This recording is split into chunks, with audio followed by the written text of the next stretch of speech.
Buratai, alongside other service chiefs, were relieved of their appointments by President Muhammadu Buhari on January 26th.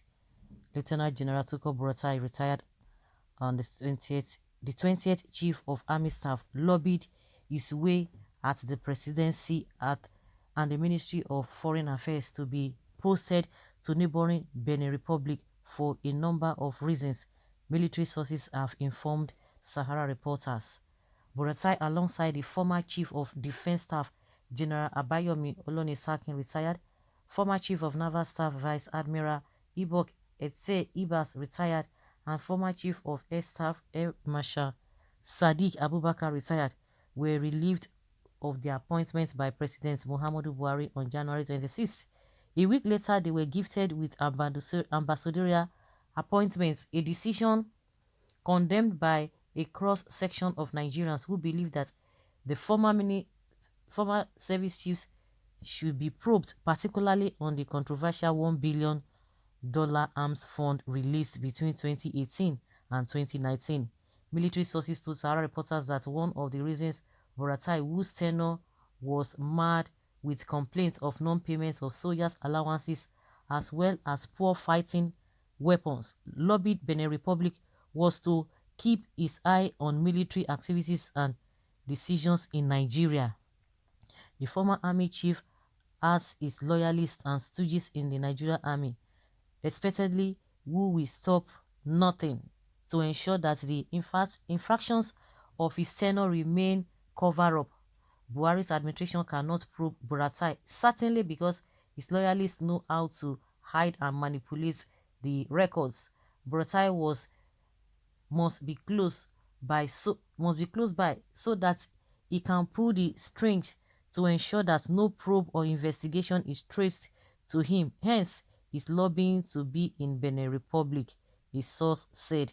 Another source stated that Buratai lobbied the small West African country with little or no responsibility in order to be engrossed in a lot of diplomatic activities as to military oversight. Nothing happens in Benin Republic really. Buratai can be in Lagos or Kano or Borno and be overseeing Benin Republic from there. It is just a simple calculation. The Nigerian army is now highly politicized and highly divided than ever because the bad boys don't want their records to be dug out. The government has refused to probe the 6 years of Buratai's administration despite the cries of the National Assembly over the $1 billion arms fund probe. They summoned the late Army Chief Lieutenant General Attahiru Ibrahim, and that officer told them plainly that his predecessor and not him should be summoned. Have they summoned Buratai and others not under Buhari? Another source stated. President Muhammadu Buhari had on February 4th announced the nomination of the immediate past service chiefs as non-career ambassadors, a decision which was greeted with widespread condemnation. The former service chiefs were appointed as non-career ambassadors designate only a week after they were fired by the president. On February 23rd, the Senate, against resentment in several quarters, had confirmed the nomination of the immediate past service chiefs as non-career ambassadors. Sahara reporters had on January 21st exposed how the former service chiefs were awarded for sport utility vehicles, 4 Peugeot benefits according to the revised military conditions. It was also revealed that the military chiefs would get security staff of over 40 soldiers as well as domestic and foreign medical cover. You see the way they are wasting our money. You see the way they are wasting our money. All of those Buharists, when all of them were shouting about, what's this man's name? Dasuki. Now, up to now, the Senate is still asking, where is the $1 billion?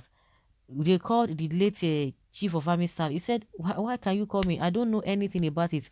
I think you can still invite the former Chief of Army Staff. As far as he was concerned, there was no way he could give a proper account. Whatever he was giving, that is what everybody should look into. If they want to ask or further ask more questions, they should call Buratai to come and answer for himself. Do you know throughout that time they never invited? I don't know whether they invited him or because if they had invited him, they ought to have asked him directly that how come with the money, whether the National Assembly themselves, whether they were playing games, only God knows. You know that in Nigeria, the more you look, the less you see. So that is one thing about this country. Now, the same offense, the same reason why Buhari locked what's this man's name? I'm just trying to forget his name. Dasuki. Because of Hamdis, everybody was shouting. You can imagine. Oh, the money that they were supposed to use to buy arms, they use it for election. You can imagine if they had done this. You don't you know that a lot of the people wouldn't have died. A lot of the kidnapping that took place under Goodluck Jonathan wouldn't have happened. But tell me now, they themselves now, the same money is still, we are still talking about and complaining about the money, and they cannot account for the money.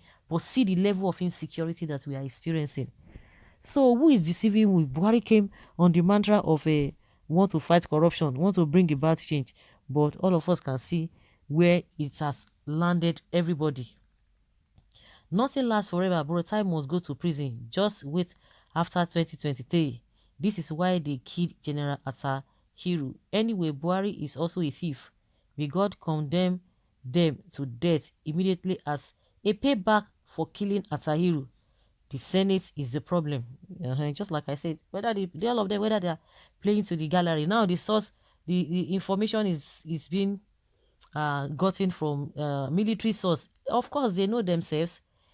They know themselves. Of course, this injustice and corruption is just so glaring. Everybody can see it. When did they leave? When did they leave? Even it was even a tug of war before they could sack them. And Buratai said that this fight against insurgency is going to take another 20 years. If anybody thinks that it's going to go off like that, forget it. But the same Buratai came to tell us, oh, this man Nigeria would have been proud of Attahiru if not because of how what happened, what happened, that Nigeria would have been proud of him. People say, Mr. Man, go and sit down. You were there for 6 years. What did you do? Why didn't you turn things around? It's just unfortunate. Nobody can say this is exactly what is happening. Nobody can say this is who is right or who is not right, honestly. So that is what we have found ourselves in. See all the atrocities, a lot of things that we'll get to know gradually. They might not be immediate, but all I know is that a lot of things are shrouded in secrecy.